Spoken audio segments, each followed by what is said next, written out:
Hey everyone, welcome to the very first episode of the Caleb Guilliams Show. Today we got a really fun one. We could very much be setting the bar extremely low or extremely high, depending on your views of everything. But we're going to be talking about Bernie Sanders and Joe Rogan. Bernie Sanders came on. He had over 4 million views to this date on YouTube alone.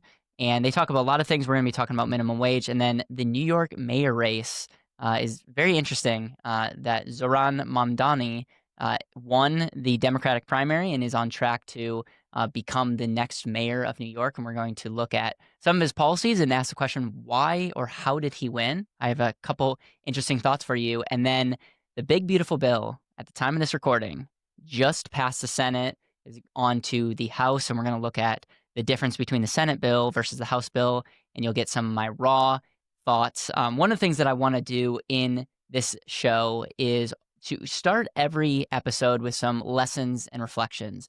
Part of the reason is there's a lot that I'm learning in running a business and living life, being a dad and being a husband. And so I want to always be able to share with you what's happening in my world. And this will almost be like a journal for myself to look back. But I also think there's a lot of lessons and reflections that will be able to help us start off on a good foot. And so one of the things that happened this last week is I had the opportunity to go back home to Wisconsin to attend Josh Helema's wedding, who, for those of you that know my story, you know that one of the people that helped start Better Wealth was a gentleman by the name of Greg. Greg was like a second father to me.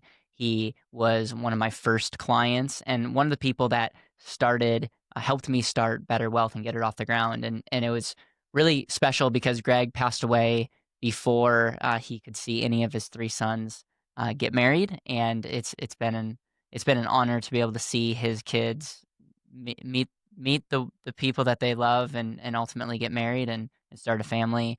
And so it was definitely a time of reflection and just brought back many memories of the journey of starting Better Wealth. And one of the stories that I think back of as I had a weekend to reflect is when we were starting Better Wealth, we got a bunch of sticky notes that we put on the wall, and they were all just crazy ideas. And it's fun to look back on the ideas that we had at the time, and some of them we're doing to this day, and some of them were ideas that were really bad ideas when you think about it. But the encouragement is to dream, is to put yourself out there, and so that was one of the reflections that I had this last week, and just seeing Josh get married. Congratulations, Josh, and Greg.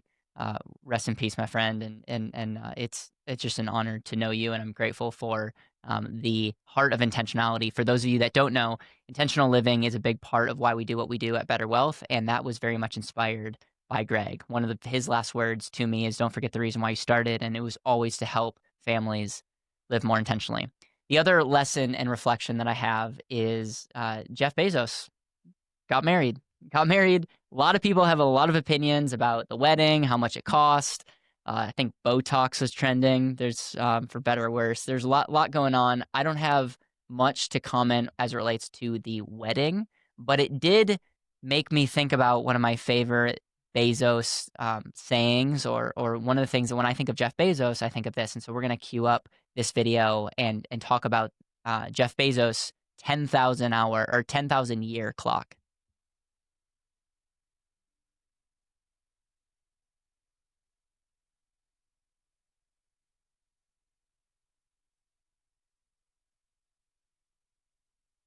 Can you explain what the 10,000 year clock is? 10,000 year clock is a physical clock Mhm. of monumental scale. It's about 500 feet tall. It's inside a mountain in West Texas in a chamber that's about 12 feet in diameter and 500 feet tall. 10,000 year clock is an idea conceived by a brilliant guy named Danny Hillis way back in the 80s. The idea is to build a clock as a symbol for long-term thinking. It ticks once a year. It chimes once, every 100 years, and the cuckoo comes out once every 1,000 years. So it just sort of slows everything down. It's a completely mechanical clock. It is designed to last 10,000 years with no human intervention. So the material choices and everything else. It's in a remote location, both to protect it, but also so that visitors have to kind of make a pilgrimage. Can you explain what the 10,000 year Yeah, I mean, number one, that's wild to think about.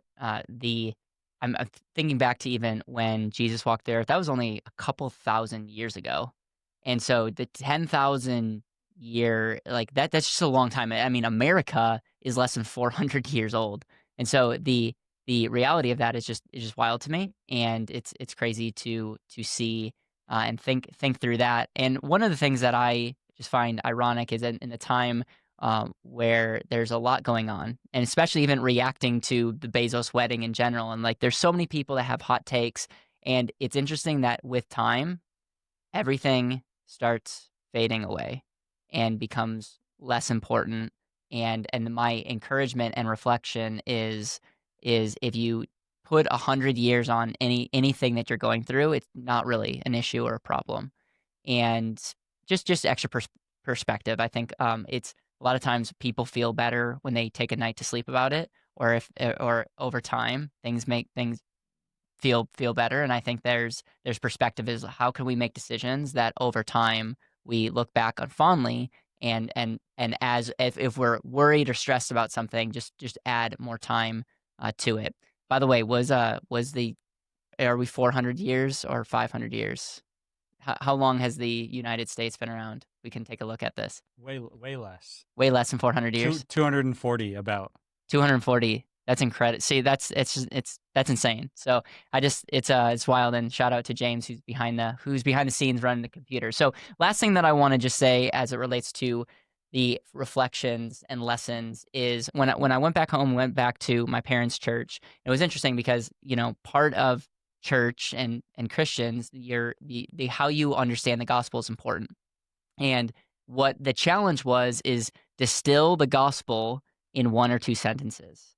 And we actually broke out in different tables, and we talked about how would we be able to do that, and everyone had different perspectives. It was interesting because this is the gospel, and how you understand it is core to a Christian's life, but everyone had different answers, and it was kind of wild to see. And so some of the words that came out is obviously creation, holy, free will, covenant, Jesus living a perfect life, your perfect sacrifice, your only way, belief, the word repentance, the day of the Lord is coming. There's a lot of different themes.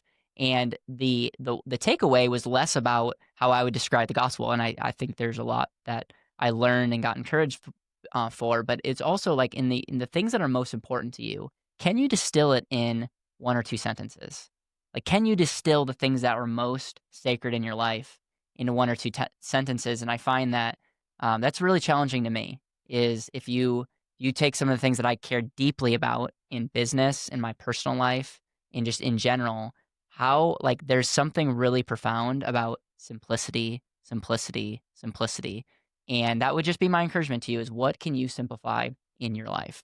All right, so now we're going to get to topic number one in today's show, and that's talking about Bernie Sanders going on Joe Rogan. Part of what I mentioned, in the show in general, is I want to make content that I am interested in. And so Joe Rogan is one of these iconic podcasters that I tend to follow. I don't watch all of his, podcasts, but I like to stay in touch with who he has on. And, Bernie Sanders is not someone I agree on all of his points. I actually disagree with most of the things that Bernie Sanders says. But what I love about Bernie Sanders is he is very authentic. He stayed consistent. I think the Democrats totally stole the presidency from him, from a standpoint of him being the Democratic nominee. And I admire anyone that's not willing to back down on principle.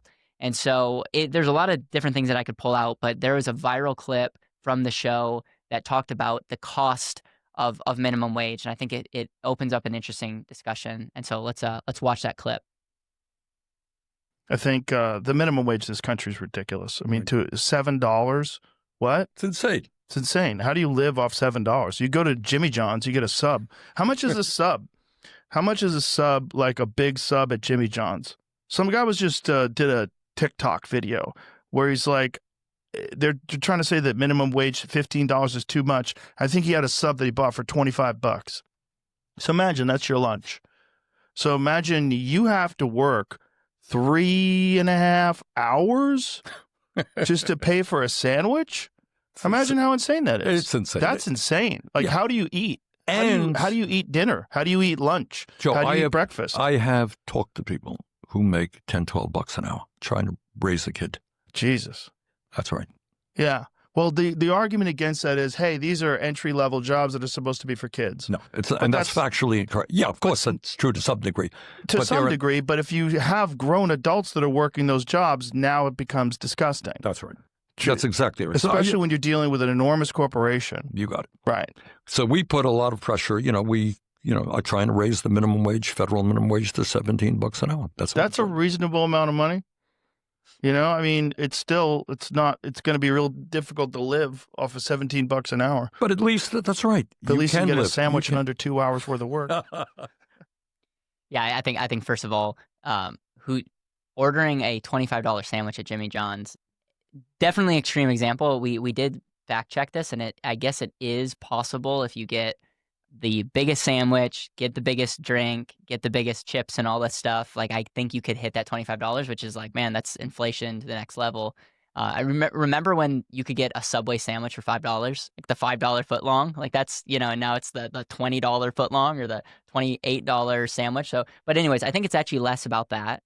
And again, just shout out to Joe and Bernie for having that conversation. And I also, Bernie, his wardrobe decision cracked me up. That's exactly what I would look like, and that's why I despise dress shirts, because I look like I'm swimming in them, very much like Bernie. But anyways, when we talk about the minimum wage, the conversation comes to, like, again, and you even saw in that clip, that this idea of like, hey, like, it's not right to have to work for 2, 3, 4 hours to feed your family, and I very much empathize with that conversation and that argument. At the time of recording this, LA's minimum wage proposal is they want to be $30 an hour. Currently, the minimum wage, the citywide minimum wage rose to $17.87, and they're trying to make like hotel and airport workers set at $30 an hour by 2028. And so I get the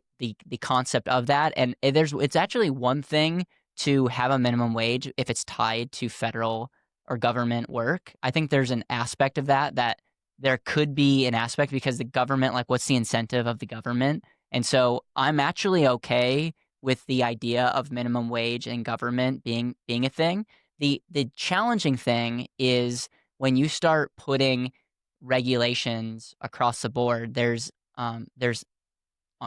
consequences to that. And I think the extreme example would be, you look at Amazon, for example. Amazon is crushing everybody when it comes to being able to deliver packages and all. And believe it or not, when companies like Amazon become Amazon, they like to regulate everything. And it's like, why? It's because it's harder for other people to compete. And so when you're on top, regulations are great because you have all the money, you can afford to pay people what you need to pay them, but then it's really hard to compete with the Amazons of the world. And as a small business owner, it's like I am anti the government getting involved with as many things as like, I want the government to be less involved. And it's also like, if you look at the extreme example, if the United States didn't have any minimum wage, period, like if minimum wage was not a thing, the argument I would make is there wouldn't be like a crazy difference. Would there be some sectors that may be worse off? Probably, and we probably could have a whole argument and list on that. But majority of people aren't like minimum wage is not one of these, like, it's maybe not as one of these safety nets that we necessarily think of. And if we didn't have any minimum wage, I think majority of people would not be affected at all. And so, like, that on the extreme example. But on the flip side, let's say minimum wage was $100 or $150. And I know that sounds extreme, but it's like, well, if we're going to play the whole, like, what do people deserve, you could throw out any number. It's like, why are we picking $17? Why are we picking 30? Like, who came up with 7? And so the idea would be, like, obviously that would fall apart. Even the most liberal, progressive people would say, okay, that you can't do $100. Well, why not? Well, because then everything would have to get more expensive, and then that could hurt the person that's not working. And that's the whole deal. It's the same thing with tariffs. Any type of government regulations that wants to help one group of people, because let's be honest, if minimum wage was a thing, there would be some families that would get helped. Like that's something I would acknowledge. But on the flip side, would there be people that maybe were living off a fixed income, and now as things get more expensive, they're getting squeezed. Same thing with the whole argument of tariffs. Tariffs have some benefits, but they also have some consequences. And so we could have a more conversation as it relates to the pros and cons of the minimum wage conversation. I think some people would say that it doesn't actually it's not just because you raise minimum wage doesn't mean things are getting more expensive. What I will say is if you raise minimum wage higher and higher and higher, you're going to create a greater incentive to not hire people in general. And so if you had minimum wage be $30 an hour, the same people that you're trying to help may lose a job to the people that are now going to work for that job because of minimum wage. And so I think sometimes it's easy to think of like the grass being greener on the other side and saying like, hey, we want to help Susie, get this, but it's like you create an incentive to think you help Susie and now Susie is not able to get a job at all. With AI is very interesting. Technology, it's like all these things accelerate because now when you require like healthcare stuff and you make all these requirements to save the person, now you're potentially creating the incentive for the business to say, I'm going to actually invest more money into AI and technology so that I can save money in the long run. And so again, I'm not, we don't have at Better Wealth, it's not like we're hiring people at minimum wage. And so it doesn't necessarily affect me. Like when it comes to business, but when it comes to regulations, the more regulations out there make it harder for us to compete with the bigger companies. And I see this as an example of regulations. Now, so when we looked at ChatGPT and we talked about the pros to raising federal minimum wage, you look at more money for low income workers. Okay, boost spending in the economy. Okay, less need for government aid. Yeah. I mean, you could make that argument. Better employee morale and retention. I don't know if I 100% agree with that. And then helps reduce income inequality. And again, all of those are potentially subjective because, I mean, all of these could potentially accelerate the problem. But yes, if everyone didn't lose their job and everyone just made more money in companies that were super, super well off, I would agree that in a perfect world, would pass on or would be a reality. And then the cons of raising federal minimum wage may lead to job cuts. Is a point that I've made. Higher prices of goods and services. I think that would be a true. I think that's 100% true. It might not be dot to dot. It might not be like you raise minimum wage and then by $3 and your sandwich goes up by $3. I don't think that's true, but I think over time, obviously it's costing the business more. And if they want to keep their profit margins, which most businesses will, they're going to find ways to, give you less, shrinkflation, or raise the price. Harder on small business owners. The Amazon example is there. Could reduce entry level opportunities. That's something that, just recently I heard a story from some kid that wants to get experience, but literally can't get experience because of regulations, and because it's like the minimum wage requirement in that sector is high. And so it's just like if you raise the standard, it was actually less minimum wage. It was more of like the regulations and it's just regulations, the safety regulations. They wanted to keep kids safe, but as a result, they're just like keeping kids behind. And I see that potentially increasing minimum wage could prohibit younger kids getting jobs. Maybe not, and then might increase automation. I think for sure it would increase automation. Anything that you would add to this, James? Anything that you would add to the whole minimum wage combo? I like looking at the data, and minimum wage does some increase prices a little bit, and I really agree. I think your angle of like let's require minimum wage for government jobs, I think that makes a ton of sense. I think that requiring minimum wage and getting involved in more business markets, like a teacher, minimum wage for a teacher is way different than minimum wage for a fast food worker. But I think there's real pain here, and that's what there's this conversation. And I think it would be one of those, when it comes to government, then it just comes down to priorities around, okay, we could increase teacher salaries, but if we only have so much that we can go to school, then we're making trade-offs. I think there's something to be said there. And then at the end of the day, the people can vote. And you're giving the power back to the people. So I think that's great. I think the beauty here is that we're talking about it, and that friction of Bernie's pain and the pain that all of these other people are seeing. And we're going to talk about the New York mayor in a second. Like the pain that people are feeling is what will create the change. And Mhm. I'm so glad that we're having this Yeah, conversation. and it's so interesting because democracy is an interesting idea. It's like democracy in itself, there's value to it, but there's also it's like you could be in a room and people could just vote you out because they don't like you. Like, hey, we don't like the fact that Caleb's the one with the money. Let's all vote in favor of to have him redistribute the money. And so I think it's like in the long run, is there potential problems to that? Yes, but it is a little. It's part of that's scary, but then part of it's like I hope people, even if you're like, because there's like a hate on billionaires, which brings us to our next segment on the New York mayor. And I think part of that is it could be short sighted because billionaires may be helping the economy in ways that you don't know. So, all right, next segment is the New York mayor, and we have Zoran Mamdani, which I'm sure I butchered that name. I did ask ChatGPT, and we had like a whole coaching session before this on how to say this properly.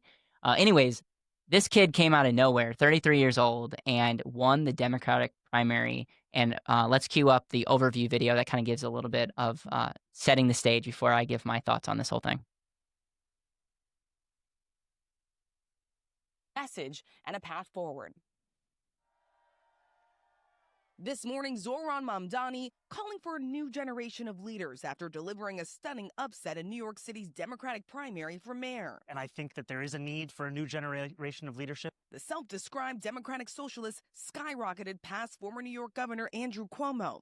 His campaign laser focused on making New York more affordable, a strategy he tells me could be a blueprint for Democrats.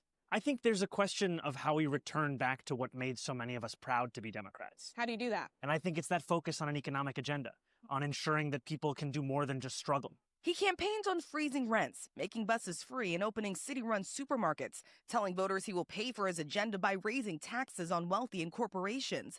But that would certainly face major challenges getting approval in the state legislature.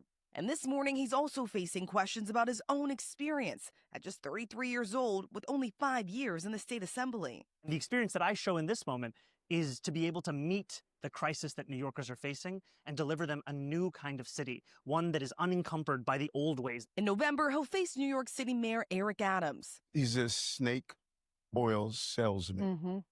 He will say and do anything to get elected. Adams was indicted on corruption charges, which were later dismissed by the Trump administration. During our interview, the president going on the attack. So President Trump just weighed in and called you a communist lunatic. What do you say to that? You know, this is not the first time that President Trump is going to comment on myself. The next mayor of New York City will have to work with the Trump administration.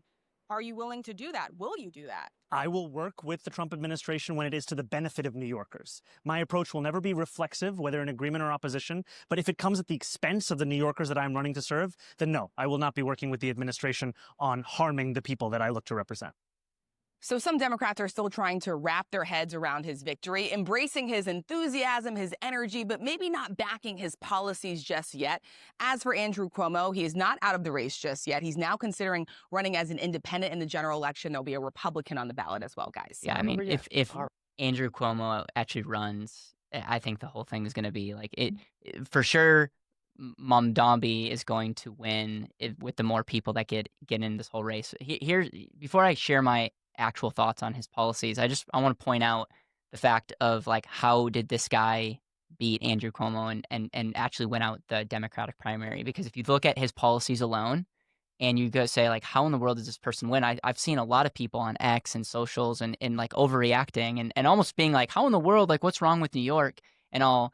And I think let's just be real.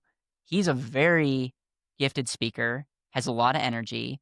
You're going to see later that people like throw names calling. And I think even Eric Adams, the fact that he had to call him a snake oil sales, like that, anytime someone's going to calling you names, they are losing. That's a form of weakness. We saw this even with President Donald Trump. Like people, when they call you racist and they go for these names, it's usually, it's like, if that's the only thing that you have, like that is a form of weakness. And I think the bright side of this whole thing is I think people are seeing through that. And I think we need to have conversations about ideas and not necessarily name call people different things. So that's number one. I think people also are just tired of Andrew Cuomo. Like the fact of the matter, it's like, dude, can your identity not just be a politician? Can you actually provide value in a different way? And the fact, like, I actually see this more as a vote against Andrew Cuomo than anything else, quite frankly. And then, he speaks with a lot of energy. One of the things that when I was thinking through, like, okay, how did this guy, like, what was it that made him go to the top? Like, what was the area? What was the reflection point? I'm not saying was the reflection point, but let's pull up the X video clip when people were asked where would be the first city that you would go to as mayor outside the country, and just see how these answers. Yeah, see how people are answering, and then see how Mamdani answers this question. The first foreign visit by a mayor of New York is always considered significant. Where would you go first? Left to right, Ms. Adams. First visit, I would visit the Holy Land. Mr. Cuomo? Given the hostility and the anti-Semitism that has been shown in New York, I would go to Israel. Mr. Tilson, where would you go? Yeah, I'd make my 4th trip to Israel, followed by my 5th trip to Ukraine, 2 of our greatest allies fighting on the front lines of the global war on terror. Mr. Mamdani. I would stay in New York City. My plans are to address New Yorkers across the 5 boroughs and focus on that. Mr. Mamdani, can I just jump in? Would you visit Israel as mayor? I will be doing, as the mayor, I'll be standing up for Jewish New Yorkers, and I'll be meeting them wherever they are across the 5 boroughs, whether that's in their synagogues and temples or at their homes or at the subway platform, because ultimately we need to focus on delivering on their concerns. And just yes or no, do you believe in a Jewish state of Israel? I believe Israel has the right to exist. Not as a Jewish state? Notice. As a state with equal rights. He won't, Okay. he Not won't as a say it Jewish has a state. right to exist as a Jewish state. Be very And clear his on answer was no, he won't visit Israel. I said that very That's what he was trying to say. No. Unlike you, I answered questions very directly. My goal would be to take my first trip to Israel. My wife's life work in this area means a lot to our family. Okay, so I've been to Israel multiple times. Love Israel, and yet if I'm running for the mayor of New York, I think there's something really powerful to say that I'm going to stay in New York and fight for the people of New York. Even Mamdani, when in that interview or that intro video, when he's talking to the reporter, he's saying, "I'll work with the Trump administration if it helps New Yorkers, but I won't help that. I won't be involved in the Trump administration at all if it doesn't help New Yorkers." And again, whether there's truth or not to anything that he says, there's something as a voter that you're like, I want you to care more about me than other people. And the fact that everyone's obsessed with other countries, Ukraine, Israel, and all, like, that doesn't. It's just interesting. And I think the fact that he spoke that way and has that statement is something that can be learned. And I think a lot of politicians should lean into that, not just as something to say, but actually something to do. And I think people are very much fed up. And you're even seeing this movement right now in the whole foreign wars, Iran, Israel, Ukraine, Russia. Like there's a lot of words that just probably got me banned, but all these things as it relates to, people want us to be American first. And I think this concept of populism is something that on the left and right they do, and it tends to get a lot of people zoning in. So that's like, I want to give his flowers where he deserves it, and I think that there's a lot that we can learn from that. But now I want to look at his actual policies, because this is something that I hope New Yorkers lean into as they're deciding what they want to do. And I also want to just point out, Eric Adams is running as an independent. There's going to be a Republican on the docket. There's going to be Andrew Cuomo, and then New York is a heavy Democratic city, and so this would be one of the things that would just be like, he's positioned to win this race. And I would say the more people that are in the race, hashtag Andrew Cuomo, the more friction that it's going to create, and you're going to essentially give this person a victory. So first thing, when it comes to his economic and housing affordabilities, he wants to rent freeze on approximately 1 million rents to stabilize. So that's one of the things he wants to do. He wants to construct 200,000 new affordable homes and units over the next 2 decades. He wants stronger tenant protections and crackdowns on bad landlords. So all these things that sound so good, but like, this is what I'm hearing. You want to go freeze the rent, crack down on bad landlords, and have stronger tenant protections, and you then want to build 200,000 new affordable housing units. What's interesting to me is, like, who in their right mind as an investor, who in their right mind as an entrepreneur is like, yeah, I want to go into that. Oh yeah, I want to go into that. I want to go into a place where the city is actively freezing rents. They're cracking down on bad landlords, which is just another way of saying like making it harder to evict tenants. There are states out there that literally tenants can be in their home, like squatting in the home. You can't do anything, and like you're literally like you're really hurting the landlords, and it's really, really hard to make a profit at all. You could be like losing your entire house. Is there something? I have something to add here. Okay. So you're losing, like you could lose your entire house, and it's just one of those things that is so ironic to me as it relates to like, yeah, we're gonna freeze your rent, we're gonna crack down on bad landlords, we're gonna make it harder for them to evict you, and oh, by the way, we want to incentivize building 200,000 new affordable home units. It's interesting to me that it seems like oil and water, and I think firsthand like you're going to like you can't have your cake and eat it too. Yeah, in fact, actually, what this concept is called a brain dump. When all of the smart people are made, it's so difficult for them to live there that they go somewhere else. Often you see this in like many of the European countries that it's harder to do entrepreneurship. All the entrepreneurs, the scientists, where will go where less regulation is. Yep. Same reason why crypto is like over in East Asia. There's less regulation, so they can start there, then come to the States. And so a concrete example of this is people are canceling their wealthy real estate deals with people like Ryan Serhant and calling all of the people that they're going to do deals with in New York and saying, hey, I'm out. I got to wait until see what happens here. Totally. And just think about it. If you're a company in New York, no matter how progressive you are, you're looking at this and you're going, oh my goodness, like just wait, we're just getting started. Like wait till you start seeing what he wants to do with taxes and all. So next thing is public service, transportation, food access. So he wants to fare-free bus permanently. And they're actually saying that would decrease it would cut assaults on drivers nearly by 40%. I wonder if that's because more people are going to be riding. So I don't know how they got that statistic, but they want a creation of 5 city-owned grocery stores. And so question for you start city-owned grocery stores to, again, wanting to provide cheaper options, but what are you doing to all the other grocery stores trying to make a profit?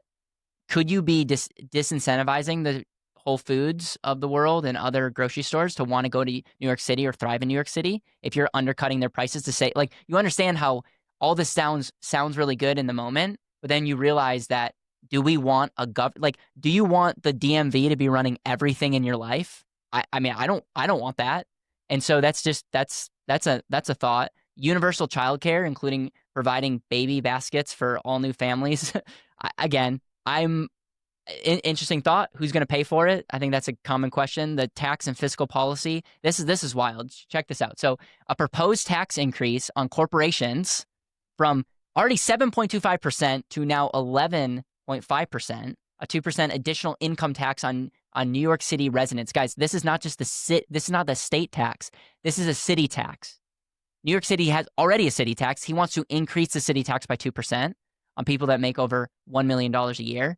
He's trying to aim to raise $20 billion. Ask California how that's working out for them, is raising taxes.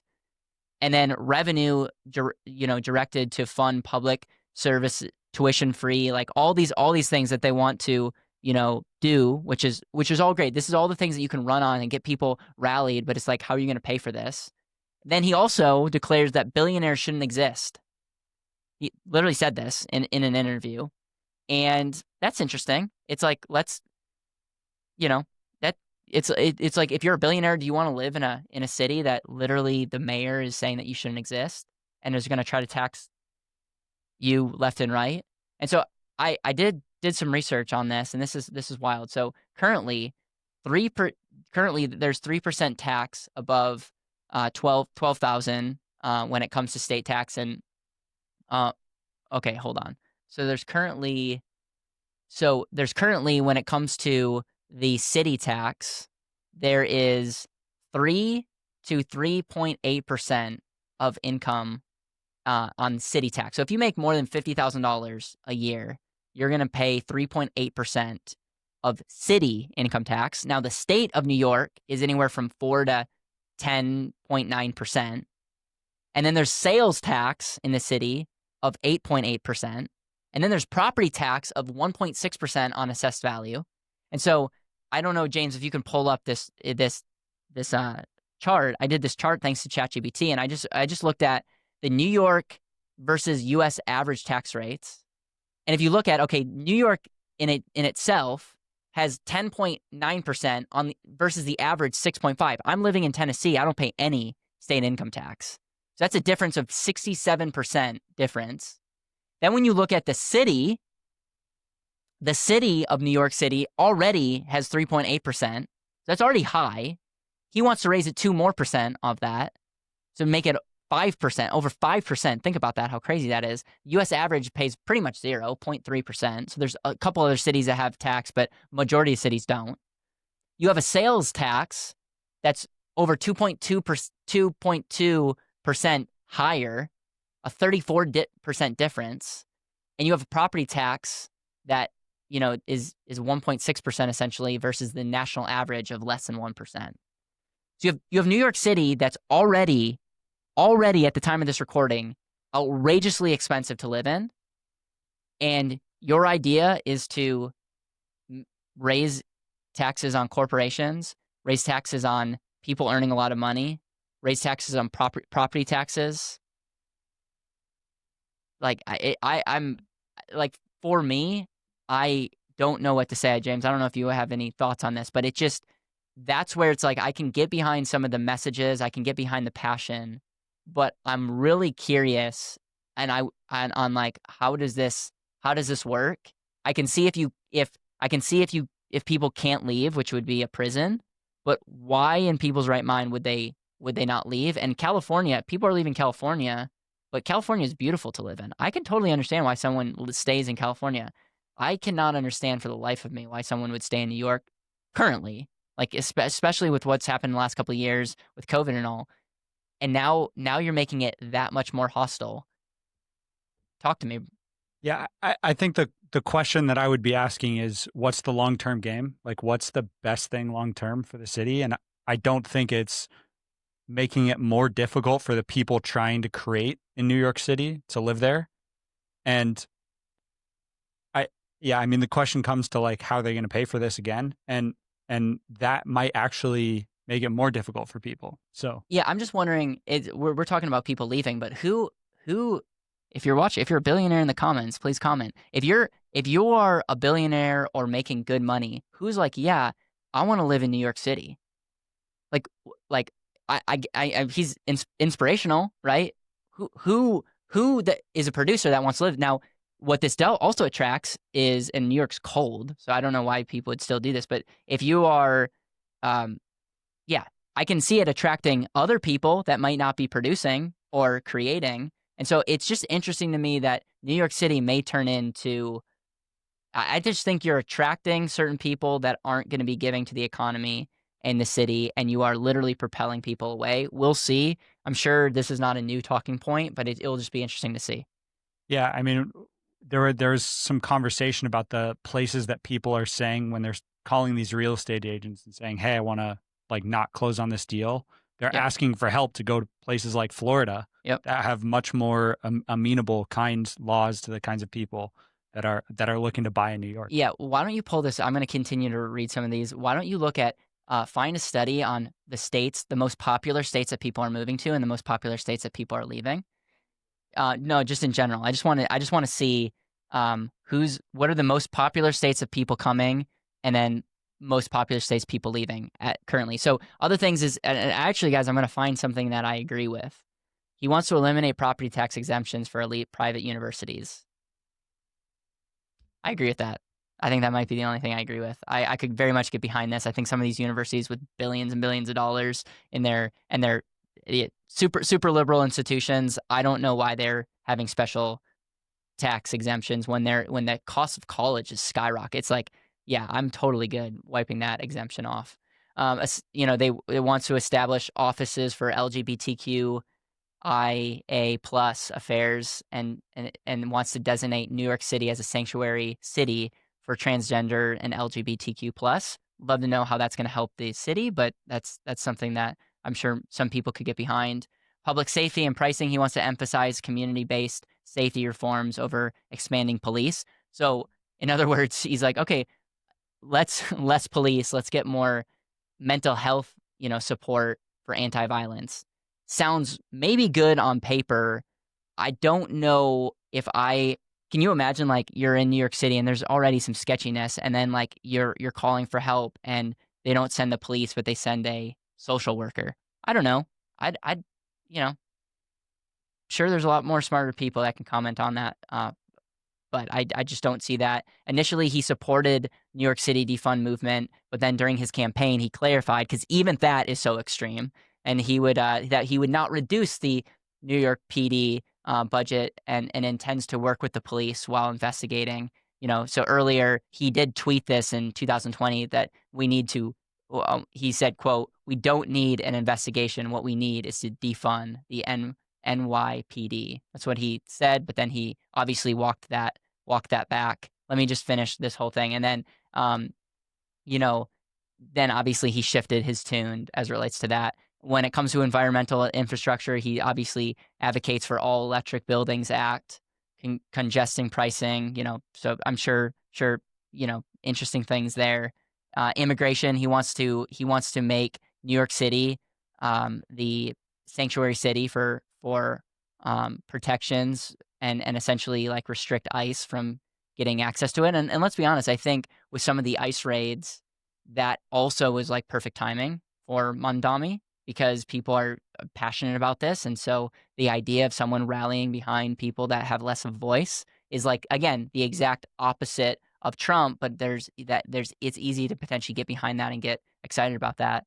And, there's people that are saying like, he's saying some really negative things about the Jewish people and about, Israel and all. And again, I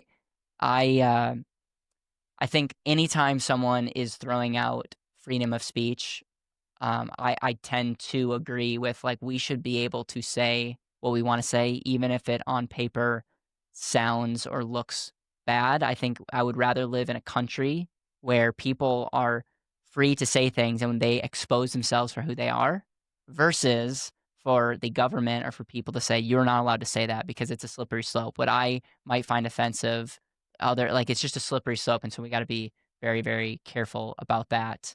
And so, yeah, James, why don't you pull up that, Okay, so I used Perplexity here. It searched for reputable, peer-reviewed evidence. So some of this is like the U.S. Census Bureau data. These are the states that people are most moving to, Florida being number one with 180. What's common with all those states? Florida, no income tax. Texas, no income tax. North Carolina has an income tax, but is Republican. Arizona, low Republican. Tennessee, no income tax. Georgia, Republican. Idaho, Republican. Alabama, Republican. Oklahoma, Republican. Okay, the states that people are leaving. California, 1.2 million, and this is over 4 years. Let's see here. From 2023 to 2024 is... Okay, so California, number one. Here, can we go up? So California, New York City, just under 1 million. Illinois, New Jersey, Massachusetts. What do all 5 of these have in common? They're all Democrat city or states. They all have high taxes, high regulations. And outside of California, they all have cold weather. Yeah, this trend, as the U.S. Census Bureau is saying, from 2023 to 2024, the South being the only region, if people like Mamdani keep winning, and I see this trend continuing. Oh yeah, I see this trend continuing, and that would be like, here's a thought. Why don't you look at what is attracting people and trying to reverse engineer and say, why don't you come back? And it's just interesting to me, and this is one thing I think Donald Trump does get. We'll talk about the big beautiful bill in a sec, is he wants to attract people. And he's like, what idiots out there are saying we're going to raise your taxes and think people are going to get excited about that? And we're seeing people leave like crazy from these cities. And it's like, I don't necessarily think the sales pitch is let's increase your taxes more. But again, I do think people are going to move to New York. I just don't think it's going to be the people that you're going to be able to tax. Which is super funny because you're saying that billionaires shouldn't exist, and I don't think they will exist in New York City very long if this is the policies that go on. Yeah, I think tax the rich people is just the wrong game to be playing. And we've seen this happen over history over and over and over again. And it's been a narrative, like it's a thing. Hey, let's tax the rich people. Just wrong game to be playing. And it's democracy. It rallies people because it's like, I'm not a billionaire. I'm not a yeah, we should for sure tax the rich, and you can rally people, and yet it may or may not, end up the way that you think it is. So here's my take. It might surprise some of you, but I actually hope Mamdani wins. And I hope he wins because I would love New York to be the testing ground. I would love to have someone test this out where I don't have skin in the game. And I think it would be a great case study, and I'm willing to be wrong. And so I really sincerely hope he wins, and let the chips fall where they may. And here's my one request. If you are going to move out of New York City because of politics, can you please not continue to vote for the politicians or the politic line that made you flee the state to begin with? That's my one request, because what's going to end up happening is if Mamdani wins, there's going to be a lot of people that are going to leave the state, and they're going to go to other states like Tennessee, like Florida, like Texas, like North Carolina, and they are going to continue to vote the same way that potentially made them leave the city or the state that they lived in to begin with. That's my one request. I'm not saying that we should create a ban on voting after you leave a state, but it would be an interesting thought experiment. And so that is my one request. I think Republicans got to pay attention, and I do believe that populism is the way, and I believe name calling is never the way, and I think people want energy, and these are all things that we can take away from the New York mayor race. And again, I wish him the absolute best. Obviously, I think like anything, we look at extremes. Would all these things be able to pass? Probably not. And so what I fear is if you can always leave New York, you can leave California, you can leave Illinois, but if a president gets in, I don't want to leave the United States. Like, this is my home. I'm not going to just flee the United States because I want a better tax status. And so I would love for New York and California to be case studies for us. And then maybe they might do something really well to say, hey, we want to model that. But I think right now, New York, California is a good example of like, do you want U.S. to be California? And I think they're a good enough example for sane people to say, no, we don't want a California, United States of America. Anything that you want to say on that, James, before I go on to my next talking point? Okay. So the Senate passes the big, beautiful bill. Got lots of thoughts on this. Before we jump in, I just want you to know that this segment is brought to you by our sponsor, BetterWealth.com. It's also the company that I founded many years ago. Better Wealth helps you better keep, protect, and grow your wealth. We do things like tax strategies. We have life insurance strategies, estate planning, and our whole goal is to help people get super clear on what they want to accomplish, help you find the friction that you have financially, and then be able to find a better way. And so if you want to learn more about BetterWealth.com, you can go to BetterWealth.com, schedule a call with someone on our amazing team, and we would love to help you get clarity as it relates to what your next step is and help you remove friction and live more intentionally. All right, so you want to turn up my mic slightly? All right, so the Senate passes the big, beautiful bill, and let me tell you, there is a lot in this big, beautiful bill. I think the word big is properly named.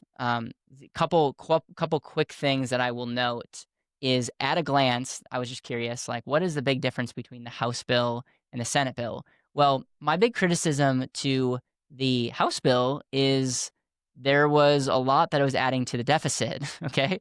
And I said there's some positive things, like it kept the Tax and Jobs Act, like kept the tax permanent, and if something doesn't happen, we're going to have the greatest tax increase, period. So that's going to be a good thing to avoid.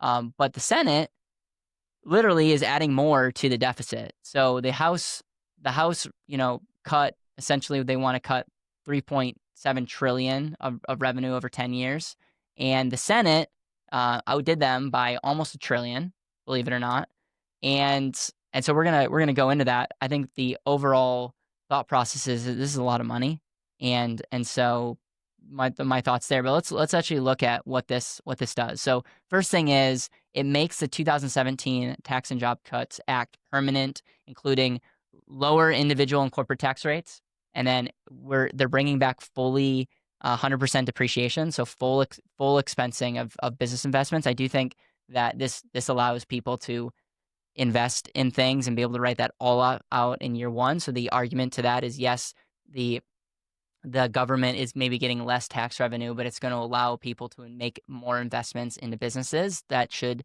stimulate the economy. They're also including a larger estate tax exemption. So pretty much making it a high exemption. So $13.6 million per individual and $27 million per married couple. So for many people, they wouldn't have to do like advanced estate planning if this is made permanent. And so its estimated cost to cost us over $4 trillion in lost revenue over 10 years. Now, I do want to talk a little bit about that because, supporters say, encourages investments in job creation and long-term growth, but critics say it's massively increases deficits without enough offsetting growth. And so that's the $1 million question, or the $1 trillion question, you could say, is where's the pros and cons? And I lean just more of like, instead of just spending, let's allow people to let's give them incentive to grow.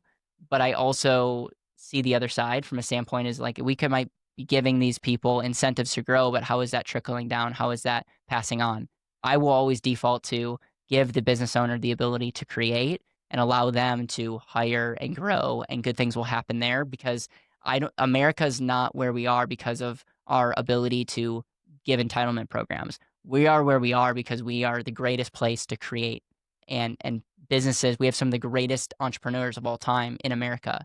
And so instead of trying to make that harder and harder, why don't we attract more and more of that and become the place where people can continue to create at scale? The second thing is it expands Medicaid work requirements for more recipients. And so a lot of people are saying that this is cutting Medicaid and phasing down Medicaid provider payments and creating restrictions to SNAP and food programs. So a lot of people are saying like this is, literally a tax cut for the wealthy and hurting the poor or people that are relying on Medicaid and Medicare. And I would say that there is two sides to every argument. I think what the Republicans would say is that there's a lot of fraud, which there is in these programs, and so they're trying to cut out the fluff. But I think like in anything, you try to cut out the fluff, and there are going to be people that get affected by this. And I do think that the Democrats will use this as a rallying cry for the elections, and I think they're going to be effective with this. The other thing that this does is it raises the state and local salt tax deduction. So essentially from $10,000 to $40,000. So in the past, you take like New York, the crazy New York, and you have a ton of taxes. Well, someone would be able to deduct those taxes from their federal tax. And I am actually not a fan of this because it literally punishes states like Tennessee and Florida and Texas, and we ultimately have to pay more federal taxes than other states like California and New York. We're ultimately subsidizing some of their benefit. So I'm not a fan of this deduction, period. And so I think raising the deduction, not a fan. It would be awesome if the House shot this down or put this down. But that's just my thoughts there. Number 4, rollbacks of clean energy credits. This is something that I think Elon is not the biggest fan of, or at least that's the narrative that Trump is giving. And then, adds $3.3 to $4 trillion in national debt over 10 years. Again, not a fan of this, and not a fan of this at all. If we look at just the revenue cuts versus spending cuts. So I was interested. It was when I'm reading the difference between revenue cuts and spending cuts. The difference of revenue cuts is the government collects less money, usually by cutting taxes. So this would be an example of like we're able to collect less. Those are revenue cuts. Spending cuts are like literally spending less money. And so while a revenue cut seems like a negative, what we can't necessarily measure is the benefit of that negative. So for example, we're saying if by lowering taxes, we're not able to collect on what we could collect. For example, if lowering corporate tax rate from 21% to 15%, you're going to collect less money.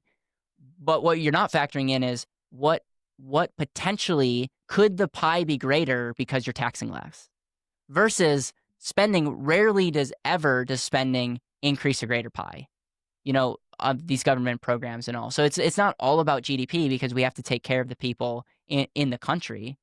But that is a point that I want to make is right now you're saying that these revenue cuts add to the debt. My question would be, could it create more revenue if we're stimulating good behavior? And that's the big difference there. By cutting taxes, especially on businesses and individuals, you could increase an incentive to work and invest and hire, and that's the argument. And Art Laffer is known for this idea of lowering taxes and that should lead to more revenue. And so these are all interesting points. And what's interesting is obviously Trump, big fan of this, but then skeptics are saying things like, there's a lot to this. And so Elon has a couple points. Is he talks about the bill's scale as utterly insane, as he talks about a $5 trillion debt ceiling, impact to jobs. He said it will destroy millions of jobs. He threats to make his own party. He also threatens to back challengers to voters of the bill and primary losses. And then his alternative vision is to form an America party to support the innovation of fiscal scarcity. And I think there's many people, including myself, that very much relate and can get behind a message like this. Can we play the Elon Musk, the video of Trump going after Elon Musk?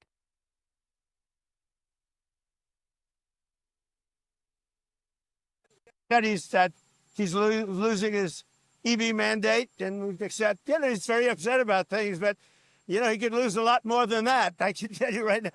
Hey, Elon can lose a lot more than that. I don't know. I think we'll have to take a look. We might have to put Doge on Elon. You know Doge is?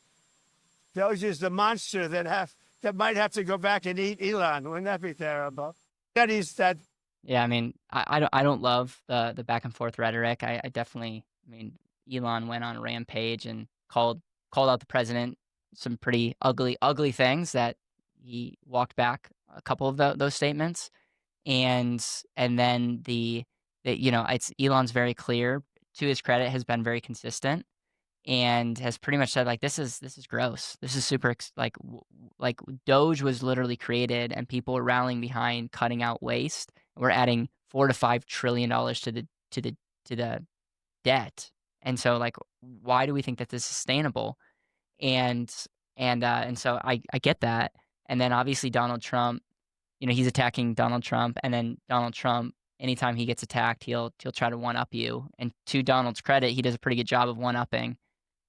And then is going after Elon and said, essentially Elon's got a lot of incentives that he has. He's getting a lot of benefits from the government, which are true. And Donald, he's floated some pretty crazy things out. And I think overall it is sad because it creates lack of unity in a party that I think needs more unity right now. So overall, my thoughts on the big beautiful bill is I would love the House to cut some pork here. I very much like the idea of the Jobs and Tax Act to become permanent, but there's all these other things that are getting slipped in that are tricky and hard to deal with. So that's my thoughts on the big beautiful bill. James, do you have any other thoughts on this whole thing? I do have some tweets if you want to look at them. Yeah, let's take a look at them. Just about kind of what you were saying. So this is kind of a string of Elon's tweets talking about that $5 trillion. And then, how can you call yourself the Freedom Caucus if you vote for a debt slavery bill? Yeah, biggest debt ceiling increase in history. Yeah. Which I think is a really big deal because, COVID is like an insane debt increase. Yep. And if this is like not during that insane of a time and still huge. And I'll be consistent here. I'll say, I think we should play long-term games. I think keeping things simple, like, hey, let's accomplish establishing just the Jobs Act right now. Or like, instead of it being some analogous, like not clear name, the big beautiful bill, let's be really simple and let's play a really long-term game. Yep. I was talking to ChatGPT on my ride home. It's a tradition now. And I prompted it in a way that it was giving me its opinions on things. And ChatGPT said basically, like, I wouldn't support this bill or vote for this bill. If I were the president, I would be playing a longer term game of not increasing debt. Yep. There's no incentive right now in playing long term games when it comes. So what did Trump say? No one wants. This is highlighted right here. Elon may get more subsidy than any human being in history by far, and without subsidies, Elon would probably have to close up shop and head back to South Africa. Oh, he is something else, isn't he? Yeah, I think like if we're gonna play a really long term game, like let's play this game like adults, and and that speaks to the New York mayor Mamdani. Like let's play this civilly, but yeah, let's play it hard for the people that are in our home. Like yeah, this is an interesting similarity I see between Mamdani and Trump's kind of campaign strategy. Is America first or New York first is what the game that they played, even though they're totally separate parties, different views, opposing each other on a lot of things. Mm-hmm. People want to be cared about and they want to see that. And a big problem here is that there's a lot of promises of, hey, I'm going to put you first. And then they might not put them first or at least in a way that people feel, Yeah, and on that note, play long-term games, and I want to thank you all for watching. Obviously, you will see an evolution as we grow, and there's a lot of things as I'm going through this show for the very first time that I'm like, okay, we'll definitely tweak and improve, so you can be very proud of yourself if you're the ones that are following along the whole journey. And if you have videos or comments or thoughts that you're like, I really want to know Caleb's thoughts on X, Y, and Z, I would love to hear from you. I would love to hear from you, and excited to grow the show and be able to talk about relevant things. My purpose of doing this show in general is to create by consuming, and I enjoy seeing what's happening. And I don't think consumption is bad across the board, but I want to be able to make that consumption actually help be valuable, not just to myself but to you. And so thank you for being a part of this journey.